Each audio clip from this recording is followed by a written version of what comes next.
আসসালামু আলাইকুম বন্ধুরা, welcome back to my channel cooking queen Jinsu.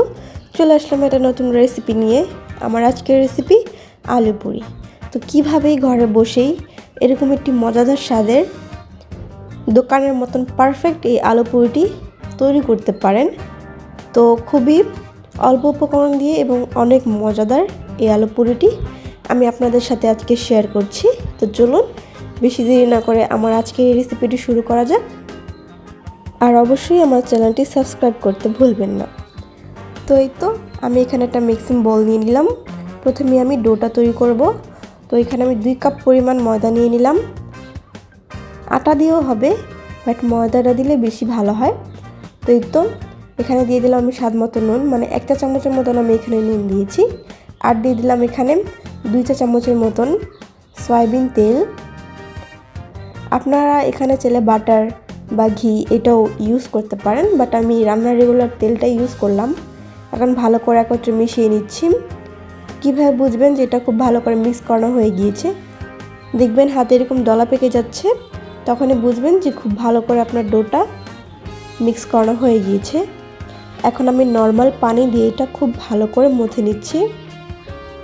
আমি কিন্তু বন্ধুরা পানি একেবারে দিচ্ছি না, একটু একটু করে পানি দিয়ে তারপর খুব ভালো করে একটা মসৃণ একটা নরম ডো তৈরি করে নিব। তো এই তো আমার ডোটা কিন্তু একদম রেডি। আমি উপর দিয়ে একটু তেল ব্রাশ করে দিয়েছি যাতে উপরটা ড্রাই না হয়ে যায়। তারপর এই তো উপর আমি একটা র্যাপিং পেপার দিয়ে খুব ভালো করে সিল করে দিচ্ছি। আপনারা চাইলে যে কোনো বাটি দিয়ে বা কাগজ দিয়ে উপরটা একটু র্যাপ করে রাখতে পারেন। তো এটা আমি প্রায় 1 ঘন্টার জন্য রেস্টে রেখে দিব। আপনাদের হাতের কাছে যদি সময় না থাকে তাহলে কিন্তু এটা সাথে সাথে আপনারা বানিয়ে খেতে পারেন, কোনো সমস্যা নেই। তো এই তো আমি 1 ঘন্টার জন্য একটা সাইডে রেস্টে রেখে দিব। তো এখানে আমি এখন আলু মিক্সটা করে নিব। যেই পুরির ভেতরে যে পুরটা থাকে, আলুর পুরটা, সেটা তৈরি করে নেব। এখানে আমি আলু নিয়েছি প্রায় 3 থেকে 4টা মতন সিদ্ধ করে নিয়েছি, ভালো করে ম্যাশ করে নিয়েছি। দিয়ে দিলাম স্বাদ মতো নুন, আর দিয়ে দিলাম 2টা শুকনো মরিচ, আর দিয়ে দিলাম এখানে পেঁয়াজ বেরেস্তা, আর এখানে দিয়ে দিলাম ধনিয়া পাতা কুচি। তো এই তো খুব ভালো করে মরিচগুলো একটু টেলে নিচ্ছি। আর চেষ্টা করবেন একটু সাথে সাথেই শুকনো মরিচটা ভেজে দেওয়ার, এতে করে কিন্তু খুব সুন্দর একটা ফ্লেভার আসে। তো এই তো খুব ভালো করে আমি এটা মেখে নিচ্ছি। এখন এটা আমি দিয়ে দিব 1 চা চামচের মতন সরিষার তেল। এটা অবশ্যই দিবেন, এতে করে যে একটা ঘ্রাণ, তো এটা অবশ্যই এটা স্কিপ করা যাবে না, এতে করে কিন্তু স্বাদটা আরও দ্বিগুণ বেড়ে যায়। তো এই তো ভালো করে আমি এটা মিক্স করে নিয়েছি। এখন এটাও একটা সাইডে রেখে দিব। এখন ওই যে ডোটা ছিল সেটা 1 ঘন্টা পর আমি নিয়ে আসলাম। এটা খুব ভালো করে সেট হয়ে গিয়েছে। তো আমি দেখাই এটা কতটা সফট হয়েছে, দেখতেই পাচ্ছেন। তো এমন একটা কনসিস্টেন্সি কিন্তু আমাদের দরকার। তো আবার খুব ভালো করে মিক্স করে নিচ্ছি। এখন এটা আমি অন্য একটা পাত্রে নিয়ে নিব। তো এই তো এখন এটা আমি একটা লম্বা সাইজ করে নিচ্ছি হাতের সাহায্যে। তো এই তো এখন এটা আমি কি করব, মাঝখান থেকে একটু চাকুর সাহায্যে কেটে নিব। অর্ধেকটা পাশে রেখে এখন অর্ধেকটা আবার একটু লম্বা করে এখন ছোট ছোট এটা পিস করে নিব, যতটুকু পিস আমার দরকার। আপনারা চাইলে আরও ছোটো করতে পারেন বা আরও বেশি বড় করতে পারেন, এটা আপনাদের চয়েস। তো এই তো দেখতেই পাচ্ছেন আমি এমন করে সবগুলো ডোই তৈরি করে নিচ্ছি। তো এই তো 2 কাপ ময়দা থেকে আমার কিন্তু প্রায় 11টা পুরি হবে। তো এই তো খুব ভালো করে একটু গোল করে নিচ্ছি আমি। তো এই তো গোল করা হয়ে গেলে হাতের সাহায্যে চেপে চেপে আমি এটা গোল আকারে একটা শেপ দিয়ে দিচ্ছি।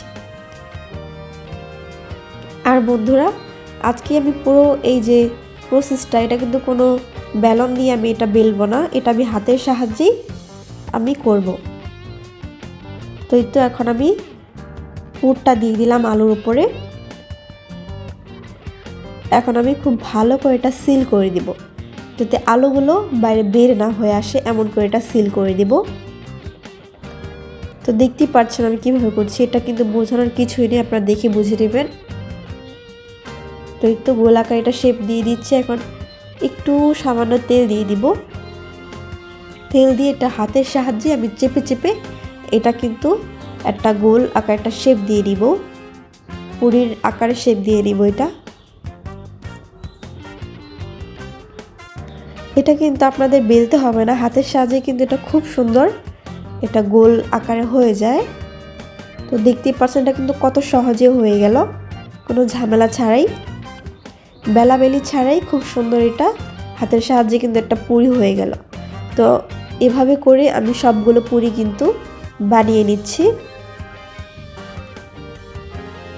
তো এই তো আমার সবগুলো পুরি কিন্তু একদম রেডি। আর আমি একটার উপর একটা একটু তেল দিয়ে তারপর রেখেছি যাতে উপরটা নিচটা লেগে না যায়। তো এই তো আমি চুলা আগে থেকে কিন্তু তেল গরম করতে দিয়েছিলাম, আর অবশ্যই কিন্তু ডুবো তেলে এটা ভাজতে হবে।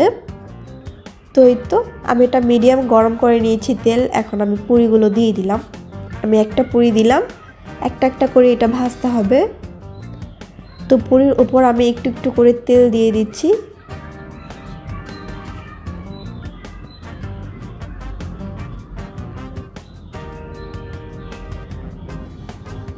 তো এই তো এভাবেই উল্টে পাল্টে যতক্ষণ পর্যন্ত একটা সুন্দর কালার না চলে আসছে, ব্রাউন কালার, ততক্ষণ পর্যন্ত এটা ভেজে নিচ্ছি। তো এই তো দেখতেই পাচ্ছেন কত সুন্দর একটা কালার চলে এসেছে। এখন এই তো আমি একটু ঝরিয়ে এটা আমি নামিয়ে ফেলবো।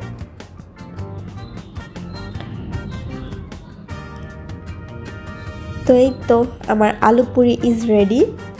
তো দেখতেই পেলেন কতটা সহজ এবং কত সুন্দর করে এটা বানিয়ে ফেলা গেল। তো এই তো অবশ্যই বাসা কিন্তু খাবেন, আর এটার টেস্ট কি বলবো, এত মজার হয়, দোকানের স্বাদেকেও হার মানাবে। তো অবশ্যই কিন্তু এই রমজানে এটা টেস্ট করবেন, কোনো অংশেই কিন্তু কম যায় না। তো এই তো আমার আজকের এই ছিল আমার রেসিপি। তো পরবর্তী দেখা হবে একটা নতুন রেসিপি নিয়ে। ততক্ষণ পর্যন্ত সবাই ভালো থাকবেন। আল্লাহ হাফেজ।